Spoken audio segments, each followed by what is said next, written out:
The 2014 Scion FR-S, driven. The Scion FR-S and its corporate cousins the Subaru BRZ and Toyota GT86 are still relatively new to the sports car scene, having been launched in 2012. The cars represent an interesting alliance between Subaru and Toyota, two Japanese automakers, with Toyota taking care of the design work and Subaru handling the greasy bits underneath. Though the cars have been well received by journalists and enthusiasts the world over, it seems sales, at least in the US, aren't living up to the hype, with just over 40,000 FR-S units moved since 2012 and roughly 18,000 BRZs sold. That's an oddity considering just how well the cars fulfill the sport car checklist. I recently spent a week behind the wheel of a Scion FR-S getting to know its personality. My tester came equipped with nothing more than optional 6-speed automatic transmission. No navigation or SiriusXM, just an honest sports coupe with a willing powerplant and skinny tires that made driving anywhere an exciting event.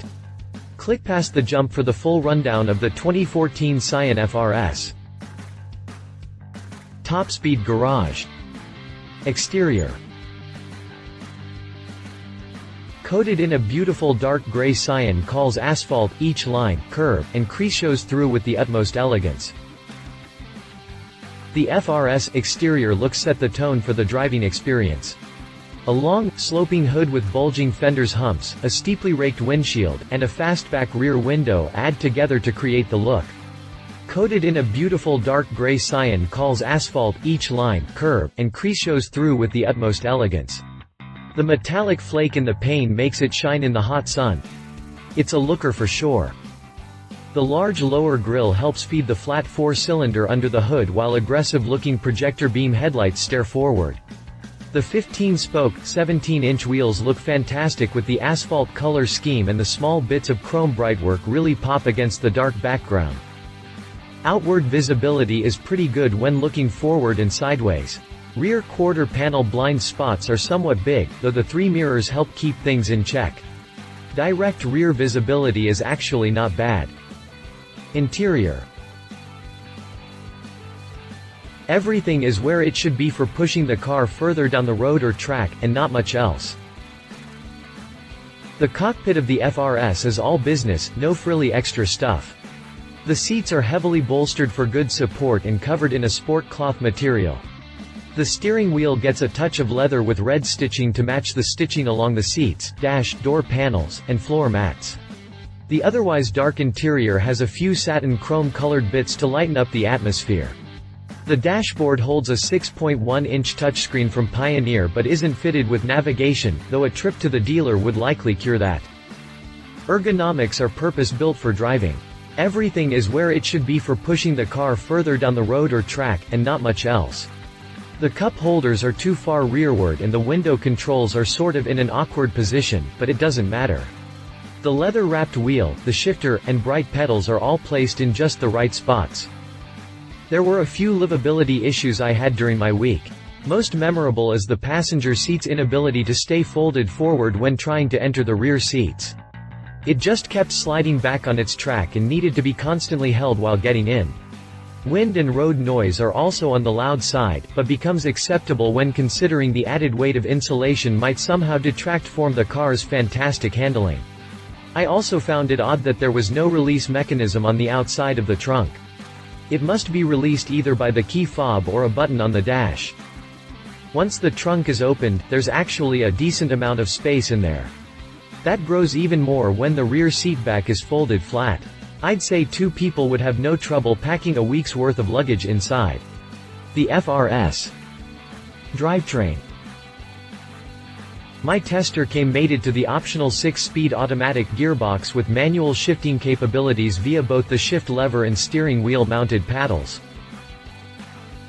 Sure, the FR-S isn't the perfect daily driver for Mr. John Q. Public and his 2.5 kids, but that's not its purpose. The FR-S is a track toy that's livable on the street. Powering this and its 2 Toyota Subaru cousins is a Subaru-built 2.0-liter boxer 4-cylinder. No turbos, no fancy supercharger, no other performance add-ons, just good old-fashioned, naturally aspirated goodness. The engine does enjoy a direct fuel injection system, but also employs a port injection system. The double dose of gasoline helps it make 200 horsepower at 7,000 revolutions per minute and 151 pound-feet of torque at 6,400 revs. My tester came mated to the optional 6-speed automatic gearbox with manual shifting capabilities via both the shift lever and steering wheel mounted paddles. The unit is derived from the same gearbox found under the Lexus S250 sedan. It routes power to the rear wheels through a Torsen limited slip differential. Skinny 215/45 R17 Michelin Primacy HP tires squeal at the slightest bit of over-input. The engine is fitted with dual exhaust tips that give off a raspy sound that emanates throughout the cockpit even on casual drives. Getting into the power, things get even louder, though that's not necessarily a bad thing. The 2.0-liter boxer likes to create power between 4,000 and 7,000 revolutions per minute, so sport manual shift modes come in handy to keep the engine spooled. Driving impressions. The FR-S likes to push when thrown hard into corners, but isn't uncontrollable. The FR-S handles very well, even despite its tiny tires. Turn-in is crisp and steering feel is direct. The wheel gives decent feedback of what the front tires are doing and the seat bottoms do their part in communicating the car's attitude. This is a place where seat-of-the-pants driving is easily practiced. The FR-S likes to push when thrown hard into corners, but isn't uncontrollable. In fact, adding throttle balances out the car as the rear end falls in line. The transmission shifts pretty quick for a standard automatic and helps get the boxer engine in the power band for quick acceleration. Bringing things to a stop are a decent set of vented rotors. I didn't get the chance to really push the car, so fade was never an issue. Driving the FR-S is a visceral experience and I feel the only thing that would make it better is a manual transmission. So if you're an enthusiast who likes to row their own gears, save the extra scratch and ditch the automatic pricing, this may be the best part about the FR-S. Scion has given the car no trim levels, only available options to select. Its base price starts at $25,470 with the manual transmission. Jump up to the automatic and you're looking at $26,570. My tester was bare bones stock, so only the $515 destination charge was tacked on. All told, my tester came in at $26,315. Competition. 2014 Mazda MX-5 Miata. The Mazda Miata has long been the benchmark sports car enthusiasts measure affordability by. Its tight suspension, peppy engine, and its smooth shifting transmission make a pretty big yardstick, and there's plenty of cars that don't measure up. Simple sport as the Miata's MO power comes from a 2.0-liter, naturally aspirated 4-cylinder that, when mated with the 6-speed manual transmission, makes 167 horsepower and 140 pound-feet of torque. Automatic cars make do with 158 horsepower. Pricing for the MX-5 Miata starts at $23,970 for the soft-top version and $28,665 for the power retractable hard-top. Enthusiasts will enjoy the lighter soft-top version, but those looking for more of a grand touring car will enjoy the convenience of having a hard top when the weather turns foul. 2014 Hyundai Genesis Coupe. The Hyundai Genesis Coupe is perhaps the most underrated performance coupe on the market today. It combines all the ingredients of a solid performer, yet its sales drastically trail that of the Miata. The Genesis Coupe packs the biggest punch under its sculpted hood. Its 3.8-liter V6 makes an impressive 348 horsepower and 295 pound-feet of torque routed through a 6-speed manual or an 8-speed automatic.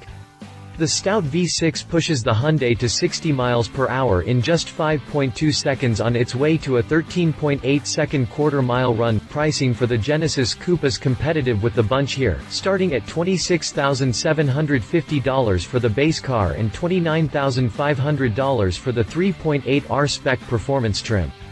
The 3.8 Ultimate offers more luxury starting at $33,400. Conclusion: the FR-S proved itself to be an amazingly fun car to toss around.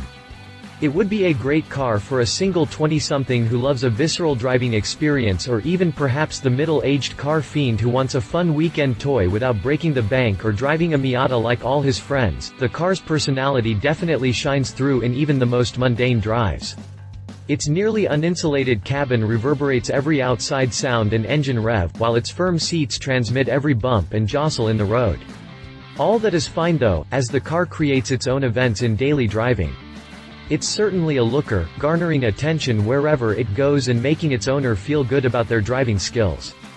To say the least, the FR-S is a rewarding car to drive. Love it. Balanced chassis is loads of fun, just enough power, good driving position, solid bang for the buck. Leave it might be hard to live with just enough power, squeaks, rattles, and road noise galore. If you liked this video, please share your thoughts in the comments below and don't forget to hit the subscribe button.